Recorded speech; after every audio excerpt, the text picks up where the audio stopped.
ഇന്നത്തെ നമ്മുടെ റെസിപ്പി ഒരു ചീസി പൊട്ടാറ്റോ ആണ് കേട്ടോ. കുട്ടികൾക്കൊക്കെ ഒരുപാട് ഇഷ്ടമാവും. കുട്ടികൾക്ക് മാത്രമല്ല കേട്ടോ, വലിയവർക്കും നല്ല ഇഷ്ടമാവും. നല്ല ടേസ്റ്റ് ഉണ്ട് കഴിക്കാൻ. അപ്പോൾ എല്ലാവരും ഒന്ന് ട്രൈ ചെയ്ത് നോക്കാം. മൊസറല്ല ചീസ് വെച്ചിട്ടാണ് കേട്ടോ ഞാനിത് ഉണ്ടാക്കിയിരിക്കുന്നത്. പിന്നെ ഇത് കഴിക്കുമ്പോൾ കെച്ചപ്പ് കൂട്ടിയിട്ട് കഴിക്കാതിരിക്കുന്നതായിരിക്കും നല്ലത് കേട്ടോ. കുട്ടികൾക്കൊക്കെ ആകുമ്പോൾ കെച്ചപ്പ് വേണ്ടി വരും. പക്ഷേ കെച്ചപ്പ് ഇല്ലാതെയാണ് ഇതിൻ്റെ കൂടുതൽ ടേസ്റ്റ് തോന്നുന്നത്. നിങ്ങൾക്ക് എങ്ങനെയാണോ വേണ്ടതെന്നുള്ളത് ചെയ്യുക, അങ്ങനെ കഴിച്ചാൽ മതി. ഇതിലേക്ക് ഞാൻ എടുത്തിരിക്കുന്നത് മൊസറല്ല ചീസാണ്. അതുകൊണ്ട് തന്നെ നമുക്ക് ചൂടോടെ തന്നെ കഴിക്കണം കേട്ടോ. ചൂടോടെ കഴിക്കുമ്പോൾ നല്ല ടേസ്റ്റാണ്. ആ ചീസൊക്കെ ഇങ്ങനെ മെൽറ്റായിട്ട് ഇരിക്കുന്നതുകൊണ്ട് തന്നെ നല്ലൊരു ടേസ്റ്റ് തന്നെയാണ് കേട്ടോ. അപ്പോൾ മാക്സിമം ചൂടോടെ തന്നെ കഴിക്കാൻ നോക്കുക. കെച്ചപ്പ് വേണമെന്ന് വെച്ചാൽ കെച്ചപ്പ് കൂട്ടിയിട്ട് കഴിക്കാം. അപ്പോൾ നമുക്കിത് എങ്ങനെ ഉണ്ടാക്കുക എന്നൊന്ന് കണ്ടു നോക്കാം കേട്ടോ. നമുക്കപ്പോൾ ചീസി പൊട്ടാറ്റോസ് ഉണ്ടാക്കാൻ തുടങ്ങാം. അതിനുവേണ്ടി ഞാനൊരു മീഡിയം വലുപ്പത്തിലുള്ള 6 ഉരുളക്കിഴങ്ങ് എടുത്തിട്ടുണ്ട് കേട്ടോ. എന്നിട്ട് നമുക്കതൊന്ന് കട്ട് ചെയ്തതിന് ശേഷം കുറച്ച് അത് മുങ്ങാൻ വിധത്തിലുള്ള വെള്ളം വയ്ക്കാം. എന്നിട്ട് നമുക്കൊരു 10-12 മിനിറ്റ് വേവിച്ചാൽ മതി. ഒന്ന് കുത്തി നോക്കിക്കഴിഞ്ഞാൽ നമുക്കറിയാമല്ലോ അത് വെന്തിട്ടുണ്ട് എന്നുള്ളത്. അല്ലാതെ വെന്തിട്ട് വല്ലാണ്ട് അങ്ങോട്ട് ഉടഞ്ഞു പോകണ്ട. എന്നിട്ട് നമുക്ക് ആ ഒരു സ്റ്റേജിൽ നമുക്കിത് ഒരു സ്ട്രെയിനറിലേക്ക് മാറ്റിയെടുക്കാം. അതിന് ശേഷം ഒന്നങ്ങോട്ട് വല്ലാണ്ട് ചൂട് വിടണ്ട. അപ്പോൾ പിന്നെ നമുക്കിത് ഉടച്ചെടുക്കാൻ ബുദ്ധിമുട്ടാവും. എന്നിട്ട് നല്ല പോലെ ഉടച്ചെടുക്കണം കേട്ടോ. കട്ടയൊന്നും ഇല്ലാത്ത രീതിയിൽ നല്ല പോലെ ഉടച്ചെടുക്കാം. ഇനി ഇതിലേക്ക് ആവശ്യത്തിനുള്ള ഉപ്പിട്ട് കൊടുക്കാം കേട്ടോ. നേരത്തെ നമ്മൾ ഉപ്പിടാണ്ടാണ് പുഴുങ്ങിയിരിക്കുന്നത്. ഇനി ഇതിലേക്ക് 1 ടീസ്പൂൺ പഞ്ചസാര ഇട്ട് കൊടുക്കുക. പിന്നെ അതിന് ശേഷം കോൺഫ്ലവർ എടുക്കണം. കോൺഫ്ലവർ 1 ഉരുളക്കിഴങ്ങിലേക്ക് 1 ടേബിൾ സ്പൂൺ കോൺഫ്ലവർ എന്നുള്ള നിലയ്ക്ക് ഇപ്പോൾ ഇതിലേക്ക് 6 പൊട്ടാറ്റോ ഞാൻ എടുത്തിട്ടുണ്ട്. അപ്പോൾ 6 ടേബിൾ സ്പൂൺ കോൺഫ്ലവർ ഇട്ട് കൊടുക്കുക. ഇനി ഇതിലേക്ക് 1 ടീസ്പൂൺ നിറയെ എടുക്കുന്നില്ല, കുരുമുളക് പൊടി ഇട്ട് കൊടുക്കുന്നുണ്ട്. നിറച്ചെടുക്കണ്ട കേട്ടോ, കാരണം അതിൻ്റെ കളർ അങ്ങോട്ട് മാറിപ്പോവുള്ളൂ. നിങ്ങളെ കയ്യിൽ വൈറ്റ് പെപ്പർ പൗഡർ ഉണ്ടെന്നുണ്ടെങ്കിൽ അതിട്ട് കൊടുത്താൽ മതി. ഇനിയിപ്പോൾ ഇത് നല്ല പോലെ ഒന്ന് മിക്സ് ചെയ്ത് കൊടുക്കുക. കൈ വെച്ചിട്ട് തന്നെ മിക്സ് ചെയ്താൽ മതി. അതിൽ കട്ടകളൊക്കെ ഉണ്ടെന്നുണ്ടെങ്കിൽ ഒന്നുകൊണ്ട് കൈ വെച്ചിട്ട് ഒന്നങ്ങോട്ട് ഉടച്ചു കൊടുത്താൽ മതി.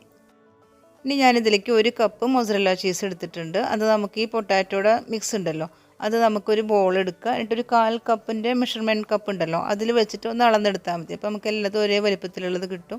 അതിന് ശേഷം ഒന്ന് കയ്യിൽ വെച്ചിട്ട് ഒരു ബോൾ പോലെ ആക്കിയതിന് ശേഷം ഒന്ന് പരത്തി കൊടുക്കുക കൈ വെച്ചിട്ട് തന്നെ.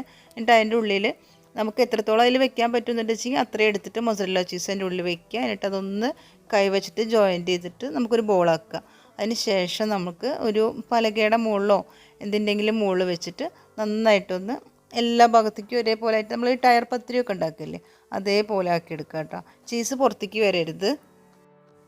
ഇപ്പോൾ കണ്ടില്ലേ, നമ്മൾ ആ ഒരു ബോളിൻ്റെ ഷേപ്പുള്ളത് ഇങ്ങനെ ഒരു ടയർ പത്തിരിയുടെ ഒക്കെ ഒരു ഷേപ്പിലാക്കി എടുത്തിട്ടുണ്ട് കേട്ടോ. ഒരു പലകയുടെ മുകളിൽ വെച്ചിട്ട് നമുക്കത് ചെയ്യുമ്പോൾ തന്നെ ഈസി ആയിട്ട് തോന്നും. നമുക്ക് കാണുമ്പോൾ ഒരു ബുദ്ധിമുട്ട് പോലെ തോന്നും, പക്ഷേ ചെയ്യുമ്പോൾ നല്ല ഈസിയാണ് കേട്ടോ. പിന്നെ വിചാരിക്കേണ്ട എത്രയും കട്ടിയിൽ പരത്തി കഴിഞ്ഞാൽ ഇത് വേവുമോ എന്നുള്ളതൊന്നും വിചാരിക്കേണ്ട. നല്ല പെട്ടെന്ന് തന്നെ വെന്ത് കിട്ടുകയൊക്കെ ചെയ്യും. നല്ലൊരു ഈസി പരിപാടി തന്നെയാണ് കേട്ടോ. കാണുമ്പോൾ ഒരു ബുദ്ധിമുട്ടൊന്നും തോന്നണ്ട. അപ്പോൾ നമ്മുടെ ചീസി പൊട്ടാറ്റോയ്ക്ക് വേണ്ടിയിട്ടുള്ള എല്ലാ മിക്സും റെഡി ആയിട്ടുണ്ട്. ഇനി നമുക്കിതൊന്ന് ഫ്രൈ ചെയ്തെടുക്കുക. അതിനായിട്ട് ഞാൻ വലിയൊരു പാനാണ് വെച്ചിരിക്കുന്നത്. അതുകൊണ്ട് തന്നെയാണ് എല്ലാതും കൂട്ടി ഒരു ട്രിപ്പിലാണ് കേട്ടോ വയ്ക്കാൻ പോകുന്നത്. ഇനി ഞാനൊരു പരന്ന പാൻ വെച്ചിട്ട് ചൂടാക്കിയിട്ട് അതിലേക്ക് കുറച്ച് ഓയിൽ ഒഴിച്ച് കൊടുത്തിട്ടുണ്ട്. ഒരു 4 ടേബിൾ സ്പൂണൊക്കെ മതി കേട്ടോ. അതിൽ ഇത്തിരി കൂടിപ്പോയി. ഇനി നിങ്ങളുടെ കയ്യിൽ ബട്ടർ ഉണ്ടെന്നുണ്ടെങ്കിൽ ബട്ടർ ഇട്ടാൽ മതി കേട്ടോ. ബട്ടർ ആകുമ്പോഴാണ് കൂടുതൽ ടേസ്റ്റ് വരുള്ളൂ. ബട്ടർ ആകുമ്പോൾ ഒരു 4 ടേബിൾ സ്പൂണൊക്കെ ഒഴിച്ചാൽ മതി. എന്നിട്ട് ലോ ഫ്ലെയിമിലിട്ടിട്ട് 2 സൈഡും ഒന്ന് ഒരു ഗോൾഡൻ കളർ വരുന്നവരെ, വല്ലാതെ ഗോൾഡൻ കളർ വരുന്നതും വേണ്ട, ഒരു ലൈറ്റ് ഗോൾഡൻ കളർ വന്നു കഴിഞ്ഞാൽ നമുക്ക് വറുത്ത് കോരിയിട്ട് ഒരു ടിഷ്യൂലേക്ക് വെക്കാം കേട്ടോ.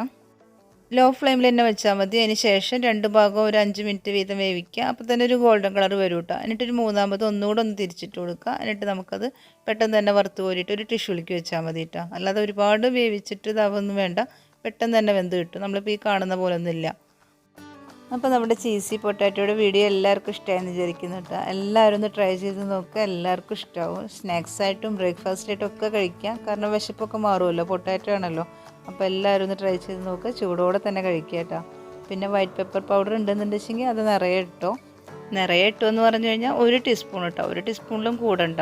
എരിവിൻ്റെ പ്രത്യേകിച്ച് ഒരു ആവശ്യമില്ല കേട്ടോ. ഒരു ചീസി ടേസ്റ്റാണ് ഇതിന്. അപ്പോൾ എല്ലാവരും ഒന്ന് ട്രൈ ചെയ്ത് നോക്കുക. ഇഷ്ടമായെന്നുണ്ടെങ്കിൽ ലൈക്ക് ചെയ്യുക, ഷെയർ ചെയ്യുക, കമൻറ്റ് ചെയ്യുക, സബ്സ്ക്രൈബ് ചെയ്യുക.